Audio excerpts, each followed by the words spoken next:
And that brings us to the final chapter of our session today, which is chapter 19. And it deals with more moral and ceremonial laws. And once again, how to live holy as God's people, how to interact with one another in a way that pleases God. Verse 1 says, "And the Lord spoke to Moses, saying, Speak to all the congregation of the children of Israel and say to them, You shall be holy, for I, the Lord your God, am holy." How many times will we hear that word, holy, holy, holy? God is holy and they are to be holy. The idea of holy is to be separate in thought, in speech, and in behavior. They are to be apart. And that's how they will see the distinction of God's people from everyone else. God wants to bring them into a place of living pure and consecrated before Him. So in this chapter, there are different laws.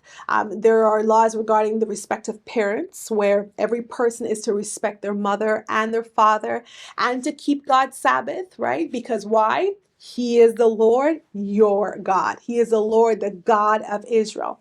There's also a law against idolatry. He says, "Do not turn to idols, nor make for yourselves molded gods. I am the Lord, your God." Remember the calf? Remember how Aaron fashioned the calf and how they worshiped, as Israel worshiped the calf, and how many people died after that because God was so displeased? God is reminding them again, do not turn to idols. There's also a law concerning the peace offering. This peace offering was to be given for the enjoyment of peace with God and fellowship with Him. And the peace offering was always to be made of one's free will, never out of coercion, never out of force. It's a offering in which they are remembering and enjoying their place with God, their relationship with God. So it cannot be forced. And there are other laws. One of the laws which you should note is that there are laws for providing for the poor. And so in verses 9 to 10, you will see that even as the Israelites harvest their field, they are not supposed to take everything off of the field. There was supposed to be some of the produce left behind so that the poor could glean. God is making provision for those who are less fortunate, that they will always have and be provided for. He also gives laws concerning honest dealing. In verse 11, he says, "You shall not steal, nor deal falsely, nor lie to one another, and you shall not swear by my name falsely, nor shall you profane the name of your God. I am the Lord. You shall not cheat your neighbor, nor rob him. The wages of him who is hired shall not remain with you all night until morning." There is a way that they are to deal with one another, and it is in an honest fashion. They're not to swear by God's name falsely. They are not supposed to lie. They're not supposed to steal. And they are also not supposed to cheat one another, because how they honor one another is directly related to how they honor God. And so these laws are necessary. God speaks a lot about human compassion. And in verse 14, he says this, "You shall not curse the deaf, nor put a stumbling block before the blind, but shall fear your God. I am the Lord."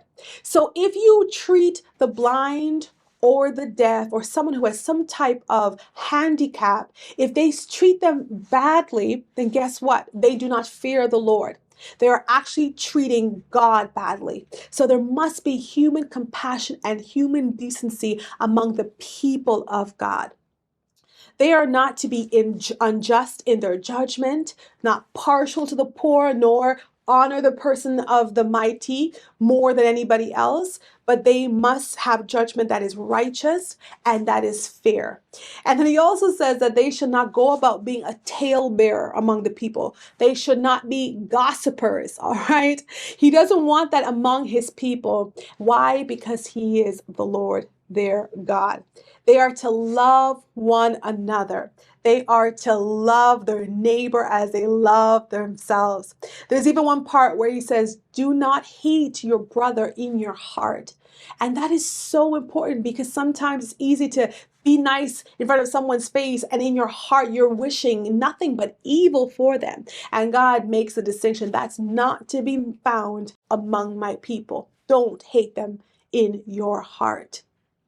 Don't take vengeance or bear any grudge, right? You shall love your neighbor as you love yourself. Why? Because I am the Lord. Who am I? Who are you? These are questions that are being answered as God gives the laws for right living. And He expects them to treat one another well. He doesn't want them to follow pagan practices, and He doesn't want them to have unlawful intercourse with a concubine. So every area of life He's basically touching, and He's showing the right conduct for people who carry His name. Verses 23 to 25.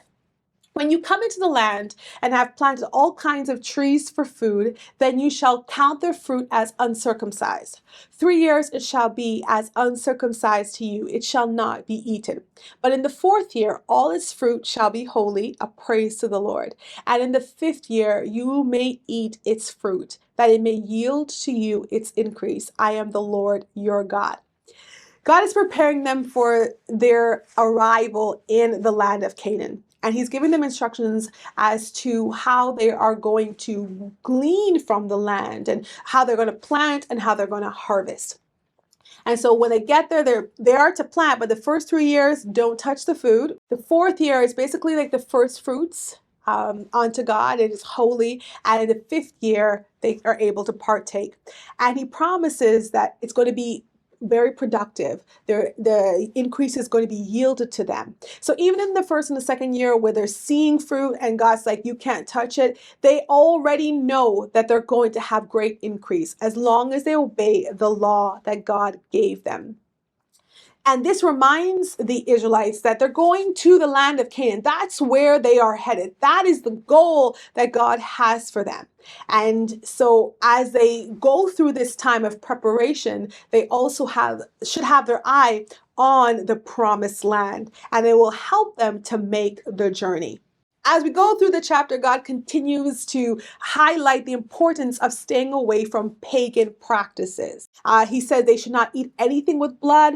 They should not practice divination or any soothsaying. Leave the occult alone. They are the people of God. They should not be involved in anything demonic or anything that is not pleasing to God. And then He also says to them that they should not shave the sides of their head, around the sides of their head, or disfigure the edges of their beard. Then He says something very curious to us, but at that time was necessary. He says, you shall not make any cuttings in your flesh for the dead, nor tattoo any marks on you. I am the Lord. And this was important, especially as God wanted them not to be involved in any kind of pagan worship. Because at that time, in their culture, when in the mourning periods, there would be people who would cut themselves, right, as a sign of respect for the dead, and also tattoo themselves in this mourning period. There was also people who were engaged in pagan worship that would put tattoos on their body that would correlate to a specific pagan god. And God is saying, I don't want any of that among you. No branding on your body, no marks on you that is connected to something that is not part of me or my worship system. Then He talks about the daughters of Israel, how they are not to be prostituted, and how the Israelites are supposed to keep the Sabbaths and reverence His sanctuary. Why? Because He is the Lord their God. He keeps talking about identity and ownership. And He says, give no regard to mediums and familiar spirits. Do not seek after them to be defiled by them. It's very clear. Don't go after mediums or familiar spirits, no soothsaying, no diviners, because you belong to me. And as we're getting ready to round up this chapter, he speaks about laws of kindness and justice, especially how they treat the elderly. And he says in verse 37, therefore you shall observe all my statutes and all my judgments and perform them. I am the Lord. He repeats, I am the Lord, I am the Lord, I am the Lord your God, because he is identifying his people and giving them meaning to their creation as a nation. And in doing this, what God is really conveying is that the things that they do to defile themselves, the things that they do to harm one another, are not just sins against people, they are sins against God. because he is the Lord their God. And sin is an affront to God. So he's giving them guidelines, he's giving them laws so that they will know how to live right and holy before him, and that they can be holy as he is holy. So that's the end of the overview of the action in chapters 14 through 19. And in this section, we saw Moses receiving the instructions from the Lord. We also read about Aaron and his worship procedure for the Day of Atonement. And we learn a lot about the people of Israel, how they're being shaped into the people of God, what is required of them, how they are to live with one another, and their ownership and leadership, because the Lord, their God, is their leader. We conclude with a quick look at the main themes. Of course, the whole book of Leviticus has the theme of holiness, all right? So we're seeing here with the sexual morality, we're seeing with the blood, we're seeing with lepers cleansing, and the offerings that they are to bring. We also see the theme of sacrifice. So you see the different things, the different procedures. An animal is killed because the blood is used for the atonement or the covering of their sin. It is the foundation for which everything else will be built on, and will set up the stage for the arrival of Jesus many, many years later. And also, I want to put in the theme of practical living.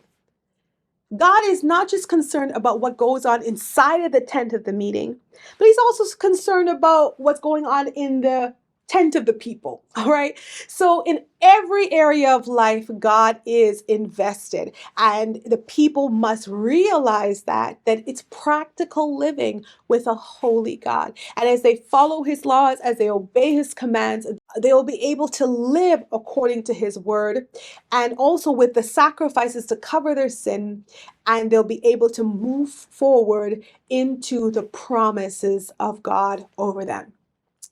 And that's it for us here at Through the Bible. We are at the end of session 11, the second section of Leviticus chapters 14 to 19. And next week, next video, we are going to go into the final chapters of the book of Leviticus and look at the people of God and their holy living and the different laws that God continues to give to shape them as a nation. Thank you for staying with me today. Thank you for sharing the videos, getting the word out there. Thank you for partnering with us in prayer and in financial gifts. Thank you for being on this walk of faith and having a hunger to know more about God and our history as God's people. As I said at the beginning, we cannot really understand the New Testament without an appreciation of the Old. And so as we go through it and we see how God dealt with his people, it lets us know the stage upon which Jesus came, what Jesus did, and it prepares us for a fuller understanding of the grace. Oh my gosh, dare I say the grace, the mercy, and the love of God. So as you go into this week, may you go with an understanding that we are to live holy as God is holy. He has made provision through Jesus for us to be right standing with him, and how Jesus came and fulfilled all the law as a perfect sacrifice. And in him, we have new life. We love to hear from you. So, hey, drop us a line, send us an email. Let us know how this series is impacting your life, questions that you may have. And even if you're ready to give your heart to Christ, we are here for you, because this is what it's all about, that the world will know him and that the world will come under his leadership. So bless you, and I'll see you next week.